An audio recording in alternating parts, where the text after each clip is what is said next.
So 我頭先同你講過話，如果你單單揸住紅藍卡，即係 A 同 B 部分，你乜都唔參加嘅話，政府只包80%，咁你就要俾個20%，係咪？但係你參加咗一個 Part C 之後咧，佢俾你一個 out of pocket max，咁呢一個年度自付上限咧係一個 cap，一個 ceiling，一個頂，變咗係話，譬如你呢一個計劃同你講話，你嘅年度自付上限就係去到2000蚊。咁啊，如果你每一次去睇醫生，譬如你呢一個計劃裏邊話，我要俾10蚊睇家庭醫生，25蚊睇專科，攞藥要50蚊咁樣，攞藥有可能唔會計，但係你話我去抽血50蚊啊，或者睇醫生啊嗰啲就有可能計咗喺裏邊。咁你就一路咁樣俾，你一年裏邊俾到嗰2000蚊咧。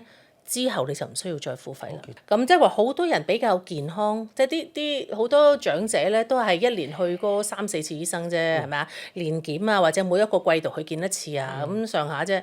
咁你如果冇咩大件事，冇點入過院啊，抽下血，你呢一個共付或者自付費係去唔到嗰2000蚊嘅。